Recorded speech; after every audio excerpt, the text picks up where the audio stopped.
Compte rendu du Conseil des ministres extraordinaire du mercredi 24 janvier 2024. Le Conseil des ministres s'est réuni en séance extraordinaire ce mercredi 24 janvier 2024 à 16h45 sous la très haute présidence de son Excellence, professeur Faustin-Archange Touadéra, président de la République, chef de l'État. L'ordre du jour portait sur les points suivants. 1. Les dossiers à examiner. 2. Les communications ministérielles. 3. Les divers. Lors de l'établissement de l'ordre du jour, son Excellence, Monsieur le Président de la République, chef de l'État, a agréé la présence de Madame Ngola Marie-Françoise Ramadan Mamata, nouveau ministre chargé des Arts, de la Culture et du Tourisme, qui prenait part pour la première fois au Conseil suite à la formation du nouveau gouvernement. De plus,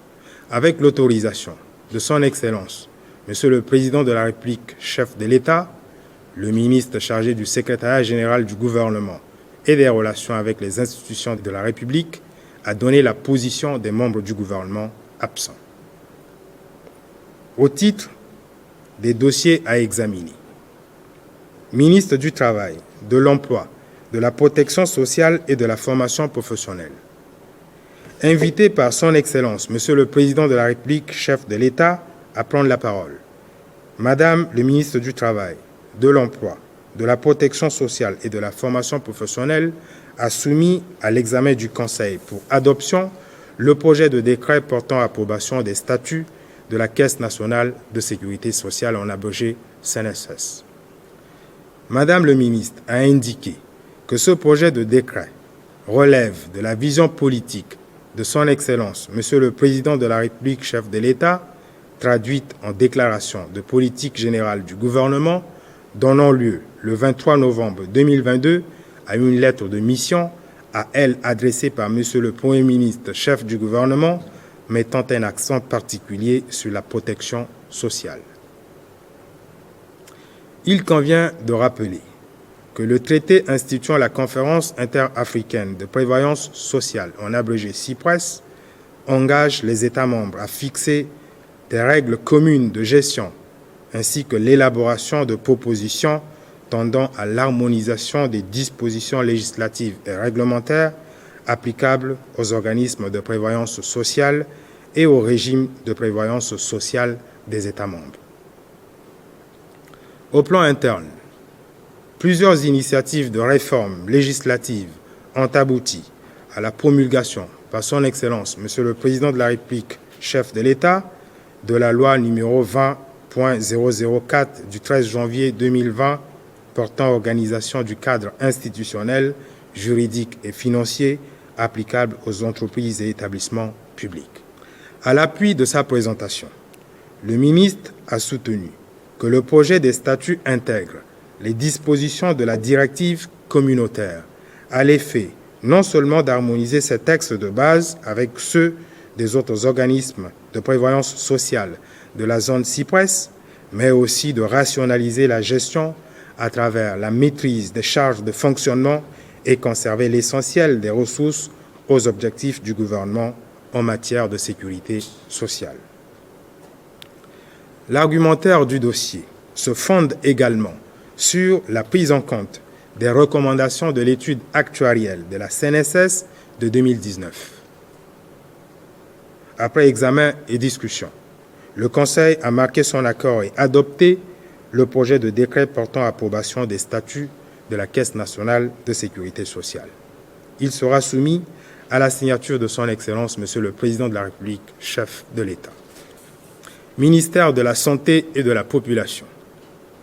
Le ministre chargé de la Santé et de la Population a soumis à l'examen du Conseil siégeant sous la très haute présidence de son Excellence, Monsieur le Président de la République, chef de l'État, une note relative à l'approbation du plan directeur pharmaceutique national 2024-2028. Le plan, formulé selon une approche participative et inclusive, en collaboration avec les acteurs et les partenaires opérant dans le secteur, relève, pour les corriger, une prolifération des médicaments de qualité inférieure et falsifiés, la montée en puissance de la criminalité pharmaceutique et la rupture des médicaments de qualité à tous les niveaux de la pyramide sanitaire. Le plan directeur pharmaceutique, d'un coût égal à 99 milliards 37 millions, s'aligne sur le plan national de développement sanitaire de troisième génération et d'autres instruments stratégiques régionaux et internationaux auxquels notre pays a souscrit. Il vise essentiellement l'amélioration de la disponibilité et l'accessibilité de l'ensemble de la population aux médicaments et autres produits de santé, ainsi que le bon usage de ces derniers, le développement harmonieux du secteur pharmaceutique, une réglementation pharmaceutique forte, un financement adéquat du médicament, une recherche opérationnelle active et la promotion de la médecine traditionnelle. Après examen et discussion, le Conseil a approuvé le plan directeur pharmaceutique ainsi que son projet de décret d'approbation. Il sera soumis à la signature de son Excellence, Monsieur le Président de la République, chef de l'État. Ministère des Mines et de la Géologie. Autorisé par son Excellence, Monsieur le Président de la République, chef de l'État, le ministre chargé des Mines et de la Géologie a soumis à l'examen du Conseil 5 projets de décret et une demande d'autorisation de démolition d'un bâtiment inachevé. Le premier projet de décret portant agrément de fonderie d'or à la société Global Africa Centrafrique procède de la nouvelle dynamique mise en œuvre à travers les réformes entreprises par le gouvernement qui visent à créer un partenariat gagnant-gagnant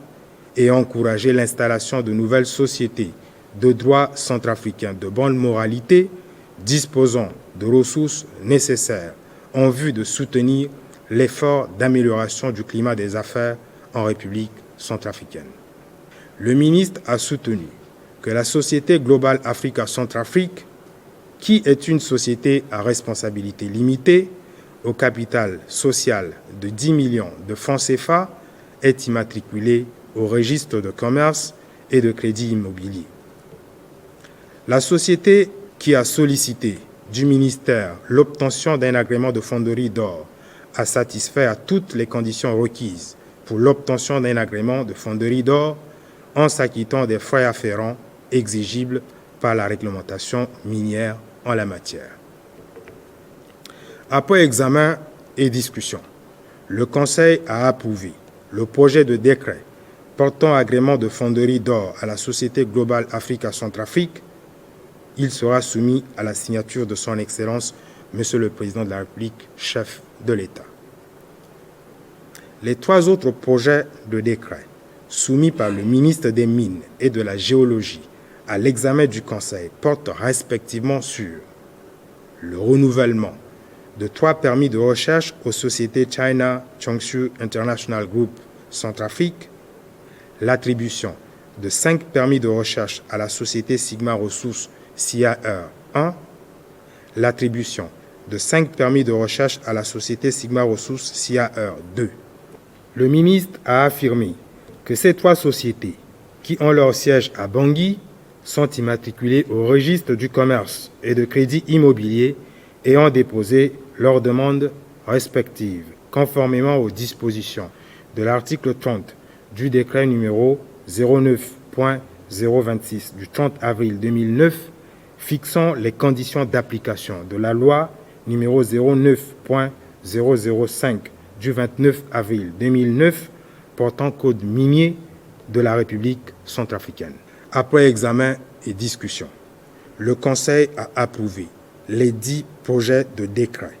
Ils seront soumis à la signature de son Excellence, Monsieur le Président de la République, chef de l'État. Enfin, le ministre chargé des Mines et de la Géologie a soumis à l'examen du Conseil une note relative à la démolition du bâtiment inachevé du processus de Kimberley. Le ministre a indiqué que le ministère des Mines et de la Géologie avait entrepris la construction d'un bâtiment devant abriter les services du processus de Kimberley dont les travaux de construction ont cessé depuis plus de 12 ans. D'après les résultats d'une étude menée par le Laboratoire national du bâtiment et des travaux publics, les contraintes obtenues sur les éléments porteurs du bâtiment ne répondent plus aux normes de construction de génie civil en milieu urbain. Plus précisément, il a été constaté que la structure du bâtiment qui ne répond plus aux normes standards implique qu'il serait très difficile de garantir la solidité et la stabilité du bâtiment. Aussi, l'emplacement de l'ouvrage dans une zone des termitières implique une forte probabilité de l'affaissement de la dalle dans la grande partie du bâtiment. En considération de tout ce qui précède, le ministre a sollicité l'accord du Conseil en vue de procéder à la démolition de cet édifice et chercher à mobiliser de nouvelles ressources pour la construction des nouveaux sièges du secrétariat permanent du processus de Kimberley qui répond aux normes techniques de construction des bâtiments. Après débat, le Conseil, tout en prenant acte de l'importante initiative, a instruit le ministre de poursuivre les réflexions sur les causes du problème et la mobilisation de ressources en vue du financement des travaux d'une nouvelle construction. Au titre des communications ministérielles, Son Excellence, Monsieur le Président de la République, chef de l'État, a invité le ministre chargé des Finances et du Budget à présenter au Conseil une communication relative à des sessions d'immersion budgétaire sur la loi de finances 2024. Le ministre chargé des Finances et du Budget a indiqué que les sessions d'immersion budgétaire procèdent de l'approche participative visant à impliquer tous les chefs de département ministériels dans l'exécution de leur budget respectif. Les objectifs principaux de ces sessions d'immersion prévues pour se dérouler au mois de février 2024 et portant sur le budget 2024 se rapportent à la revue des crédits alloués,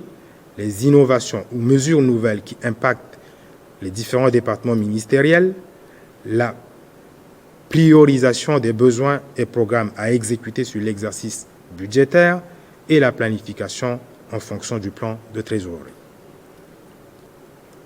Pour permettre une meilleure exécution du budget 2024,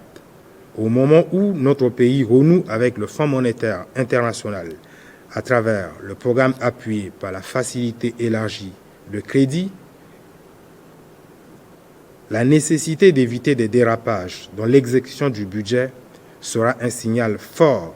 en faveur de la gestion de nos finances publiques, a conclu le ministre. En reprenant la parole, Son Excellence, Monsieur le Président de la République, chef de l'État, a souligné le caractère primordial de cet exercice d'immersion budgétaire et la nécessité d'une parfaite maîtrise des procédures d'exécution des dépenses et des recettes publiques. Cela permettra d'éclairer les choix et les décisions du Conseil des ministres, tandis que la méconnaissance des procédures favoriserait des risques graves d'occurrence de confusion, de fraude, d'abus, de concussion, de manipulation et de corruption imputables à des agents financiers véreux opérant dans le circuit de la dépense publique. Poursuivant ces observations visant à promouvoir les principes de transparence et de bonne gouvernance dans la comptabilité publique, Son Excellence, Monsieur le Président de la République, chef de l'État, a insisté sur le principe de l'unicité de caisse qui fait obligation à l'ensemble de nos administrations de déposer l'ensemble des ressources de l'État au Trésor en vue de contribuer à une répartition équitable et optimale des ressources de l'État au profit de l'action publique en faveur de nos concitoyens. En définitive, le Conseil a pris acte, suite à la communication du ministre chargé des Finances et du Budget relative à des sessions d'immersion budgétaire sur la loi de finances 2024. Le ministre chargé de l'administration du territoire et du développement local a présenté au Conseil 2 notes de communication. La première note rend compte d'une mission gouvernementale effectuée sur instruction de Son Excellence, Monsieur le Président de la République, chef de l'État, au village Zakoundou, dans la sous-préfecture de Ngaoundai. La mission, composée de 5 membres du gouvernement et des experts, qui s'est déroulée le 30 décembre 2023, a permis d'apporter une première assistance à nos concitoyens victimes d'une crise sécuritaire et de s'enquérir des circonstances liées à des comportements rétrogrades et réfractaires de certains de nos compatriotes qui ont tué des bœufs appartenant à des peuples transhumants et qui se sont illustrés par des actes de violence basés sur le genre. Le bilan dramatique des représailles fait état de 24 personnes tuées, 976 maisons incendiées, avec d'importants dégâts matériels, semant ainsi la terreur dans le paisible village Zakoundou et scandalisant toute la nation centrafricaine. Le ministre a affirmé que des dispositions administratives et disciplinaires en cours seront prolongées par des résultats d'une enquête judiciaire et des suites à donner à cette affaire. Sur ce sujet, Son Excellence, Monsieur le Président de la République, chef de l'État, a tout d'abord approuvé la promptitude dont avaient fait preuve les membres du gouvernement par rapport à la crise survenue au village Zakoundou et appelé le gouvernement à rester toujours à l'écoute et au service de nos populations. Le Président de la République, chef de l'État, a également apprécié l'appui des partenaires humanitaires qui ont spontanément manifesté leur aide au gouvernement dans la réponse préliminaire apportée à nos compatriotes en détresse. Par ailleurs, Son Excellence, Monsieur le Président de la République, chef de l'État, a évoqué la récente attaque sanglante de la ville de Kabo par un groupe armé repoussé par nos vaillantes forces de défense et de sécurité. Le Président de la République a ordonné de mener une action d'urgence humanitaire et de solidarité à l'égard de nos compatriotes de Kabo, aussi bien qu'envers ceux qui ont été victimes des inondations survenues dernièrement dans certaines contrées de la République. En définitive, le Conseil a pris acte de la communication du ministre chargé de l'administration du territoire et de la décentralisation locale, rendant compte de la mission au village Zakoundou. La seconde communication du ministre chargé de l'administration du territoire et du développement local porte sur les activités de l'opération Kwati Kodro des samedis 6, 13 et 20 janvier 2024. Le ministre a indiqué que dans le cadre de l'opération Kwati Kodro, les journées des samedis 6, 13 et 20 janvier 2024 ont été marquées par le ramassage des ordures, le nettoyage, le lavage, ainsi que le déguerpissement des vendeurs installés aux abords des grandes voies publiques. Ces séances de l'opération Kwati Kodro ont enregistré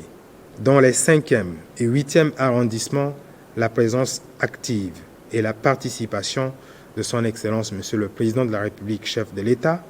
accompagné de Monsieur le Premier ministre, chef du gouvernement, et de Son Excellence Monsieur Li Keqiang, ambassadeur de la République populaire de Chine, accrédité en République centrafricaine. L'occasion a permis à l'ambassadeur de palper du doigt les réalités de terrain et les défis en perspective, afin d'avoir une idée du degré de son intervention en appui à cette initiative de Son Excellence Monsieur le Président de la République, chef de l'État. Dans les autres arrondissements, le ramassage des ordures s'est poursuivi sur les grandes avenues de la ville de Bangui avec les engins et bennes de la mairie de Bangui, de la société Isaka,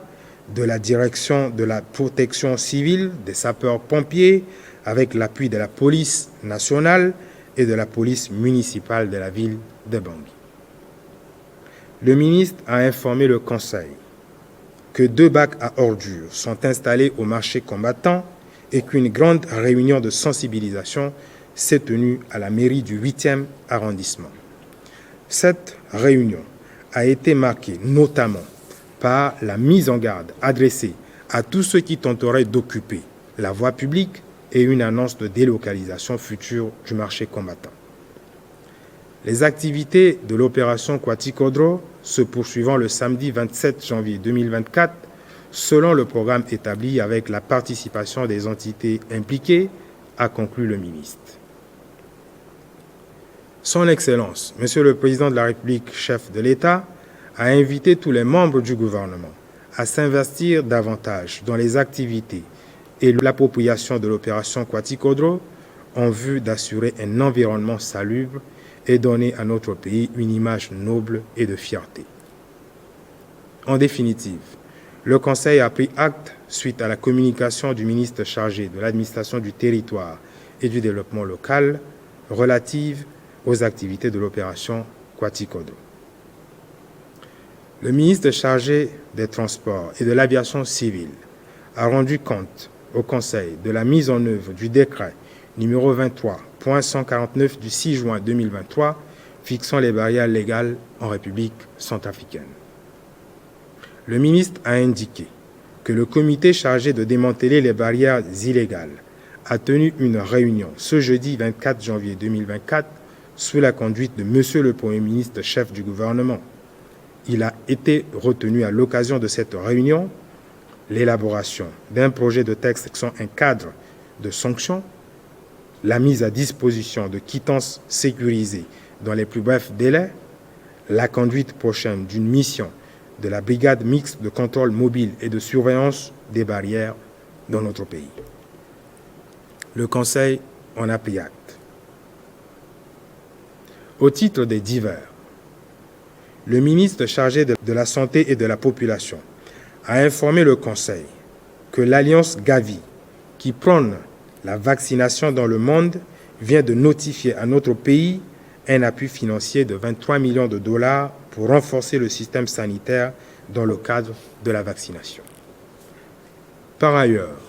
le ministre a informé le Conseil qu'avec l'ambassadeur de France, son département vient d'obtenir les modalités de coopération dans le cadre de l'élaboration du projet Accord cadre. Madame le ministre chargé du Travail, de l'Emploi, de la formation professionnelle et de la protection sociale a informé le Conseil du lancement d'un service de connexion Wi-Fi gratuit au niveau de l'Agence centrafricaine pour la formation professionnelle et l'emploi, ACFPE, en faveur des demandeurs d'emploi. Elle a également informé le Conseil du lancement, dans le cadre du dialogue social, d'un processus d'élection des acteurs professionnels. Le ministre chargé de la fonction publique et de la réforme administrative a rendu compte au Conseil sur l'évolution des discussions portant sur les revendications d'indemnité formulées par les syndicats d'enseignants du fondamental 1 et 2.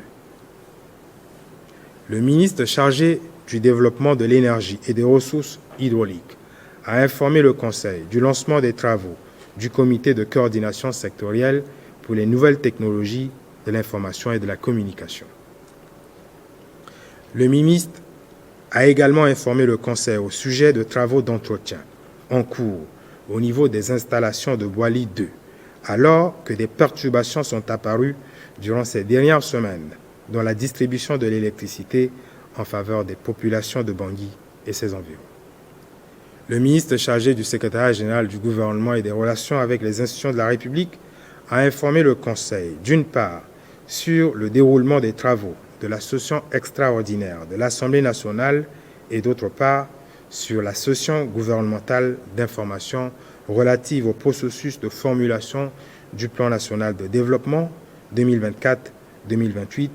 prévu pour se dérouler le vendredi 26 janvier 2024. Le ministre chargé de l'Agriculture et du Développement rural a informé le Conseil que, conformément aux orientations de son Excellence, Monsieur le Président de la République, chef de l'État, il conduira une mission de son département dans la ville de Bozoum en vue de prendre part à la traditionnelle foire agro-pastorale organisée par Caritas, regroupant les producteurs des préfectures de Luam, de Luam-Pende et de Lim-Pende à l'effet de mesurer la capacité de production de la zone en matière de sécurité alimentaire. Le ministre chargé de la communication et des médias, porte-parole du gouvernement a informé le Conseil que notre pays accueillera le Forum des ministres de la communication de la Communauté économique des États de l'Afrique centrale qui se tiendra du 30 au 31 janvier 2024 sous le très haut patronage de Son Excellence, Monsieur le Président de la République, chef de l'État. Son Excellence, Monsieur le Président de la République, chef de l'État, tout en réitérant son accord et son engagement pour la tenue de cet important forum de dimension régionale, a mandaté le Premier ministre, chef du gouvernement, de le représenter à cette occasion. L'ordre du jour étant épuisé, Son Excellence, Monsieur le Président de la République, chef de l'État, a levé la séance à 20h56. Fait à Bangui, le 25 janvier 2024, le ministre chargé du secrétariat général du gouvernement et des relations avec les institutions de la République